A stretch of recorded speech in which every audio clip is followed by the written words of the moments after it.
slide right here is just like a quick overview of the home buying process. So it's finding a real estate agent that you trust. You know, we have the whole team of agents here. We all are very trustworthy. We love to help our clients. That's why we're doing the seminars, because we want as many people as possible to be able to utilize the down payment assistance. So obtaining a pre-approval is a very important part, because you want to make sure that you are shopping in the price range where you're comfortable in. Sometimes you get pre-approved for more than you actually want for your payment, like we were just going over there. So once you get your pre-approval, you start looking at homes, you start shopping in your price range, and then once you find a home that you like, you write an offer, you make a deposit, and that's where I was going over. You go over a deposit, you make a deposit of $1,000. Is that like a general? Yeah, so like it's kind of like you it's have like like this. a couple grand around? You do, so that's why I said you'll still need to have a couple $1,000s to make the deposits. So in Massachusetts, you write an offer. Once you get a signed offer and it's accepted by the seller, you put $1,000 earnest money down. So you make the $1,000 deposit, then you have the inspection. If you find something in the inspection that you're not happy with, usually if you have a really good realtor, you'll notice that stuff on your showing. You know, like a good realtor that's not just trying to sell you and make a sale. A good realtor is somebody that's pointing out because we live in New England, right? Like houses are built in 1900. There is no such thing as a perfect home. I've never seen a perfect home. Even a brand new construction home is not perfect. So something is always going to come up in the inspection that is an imperfection. It's just whether you want to buy the house or not, knowing about the imperfections. So once you do the inspection, there's a couple different things that happen during that process. You can either get credit back from the seller to make certain fixes. You can ask them to fix things for you. Or in this market, that's crazy, you're not gonna get anything back. You're just gonna be like, yes, I wanna buy it, knowing that I'm gonna have to fix these things in the future, or no way am I buying this. You know, the foundation needs to be redone. But again, those are things that you can see on a showing. If a foundation is bad, you can feel, you know, when you ever walk in a house and it's just sloping, you know, that's the sign of a structural problem. You can usually see knob and tube, you can usually see asbestos, so you can see the age of a roof, you know, you can see if it's good or not. So if you have a really good agent, you're gonna see all that stuff during a showing. Now the inspectors will climb in the attic, which we're not gonna do during showings, you know, so there could be mold in an attic. There's all kinds of things that come up during the inspection, but if you have a good agent that you're working with, you will get through that process and you will get to the next step. You also have the option of backing out. If you say, I don't wanna buy this house, you're gonna get your $1,000 back. Okay, so your money is protected. You have an inspection contingency in your offer. If you're lucky, it is not but 10 offers on the house. But you will get your money back if you decide to not move forward after the inspection is done. If you do want to move forward, you go into signing the purchase and sale agreement. That's when things get like very real.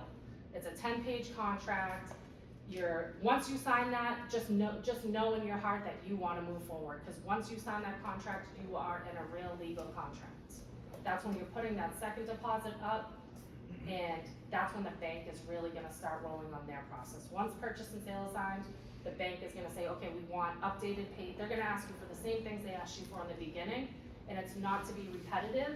They're just making sure that your income hasn't changed, that you haven't spent your down payment, that, you know, your credit score hasn't dropped. They're just double checking everything and making sure that they can, you know, do it again. So you're gonna say, oh, well, I already gave them my bank statements, I already gave them my pay stubs. They're gonna want it again once you sign the purchase and sale agreement. So the bank will start processing. It's kind of like a waiting game. From the beginning to end is typically about 40 days. And depending on the seller, sellers might want a later closing date. It's always gonna be a little bit different, but typically it's about 40 days. So you sign the purchase and sale agreement, bank starts rolling on their stuff. Then what they'll do is they'll commit to the loan. It's called a mortgage commitment. They're gonna commit to your loan. Once you get that mortgage commitment, you're gonna breathe. You're gonna say, yes, they have committed to my loan. They are ready Once they commit to it, they will schedule the closing. You will go to a lawyer's office and you will sign your life away. You will sign like documents this thick. You will sign your life away. They will transfer, the mortgage company will transfer the funds to the attorney's office. Once you sit there and sign everything and everything's done, they upload right there. They upload all the documents to the registry of deeds to have the deed transferred into your name. And then once that is complete, it takes about an hour from the time that they upload them to the registry accepts them, and then that house is in your name usually within 2 hours of you finishing signing the documents. You'll be the legal owner of that home, and you get the keys right there. And then you can like literally move into the house that day. So that was just a quick overview. I think it's just helpful a little bit to know what to expect during the process. Yeah, if anybody ever has any questions, just feel free to reach out to me. Ed? I don't know if you mentioned it, and I don't think you did.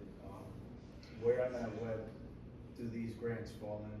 Like what step? That's during the pre-approval process right here. Oh, okay. So that will be there. So the program is part of like the bank pre-approval process. So not 100% of banks offer that program. There is a list online. If you go to the Mass Streams program, it will have a list of the banks that are doing the program. So there's a lot.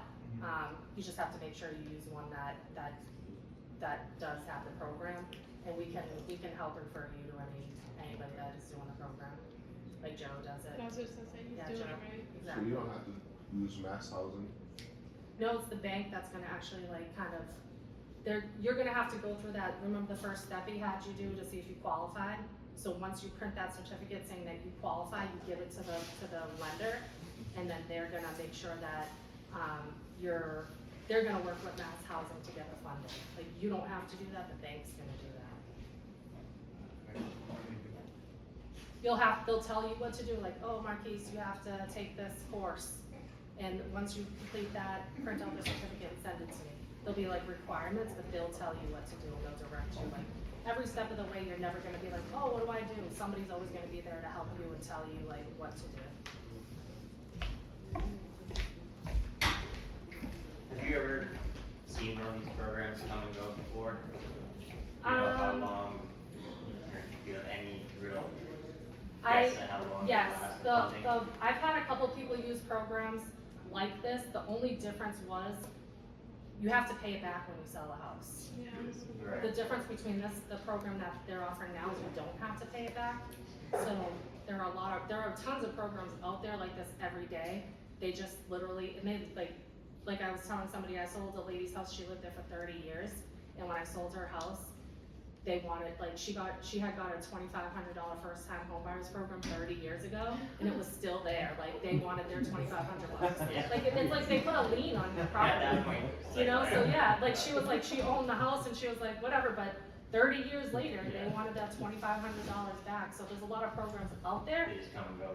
They do, and this one again, like they do, they come and go. There's different programs, different cities. Like Lowell has a program, but you have to buy in Lowell. You know, certain cities will have a program, but you have to buy in that city. And another thing with the program in Lowell is they want to go out and inspect the property, and if they find something wrong with it, they want it to be fixed. And as if most people know, like getting a seller to fix things in this crazy market is difficult. So I'm not a fan of the program. I'm not against it, but I'm not a huge fan because if you're banking on that money, right? Like as a buyer, you're like, I'm banking on that $10,000, and they come back and say no. Doesn't that piss you off a little bit? You know what I mean? Like I've had people be like write long letters to them, like I was expecting this, and then you denied it, and you know it just pisses people off because you should be able to know yes or no, not, oh, now you're gonna come in and inspect the property, like, that's, you know, like Mass Housing isn't coming in to look at the property. They're just saying, you qualify, is your income there, and is your credit score there, and that's it. They don't care about you know, they're not gonna come in and look at the property, go, oh, look, that heating system's old, you need to get it up, like, they're not doing that. Yeah. So this is a much better program than a lot of them out there. Is there a time frame for this program? It's just literally till the funds run out and they like shut it down. Like there's not a real like date, like oh it ends on this date. It's literally gonna be when all the funds run out from the program.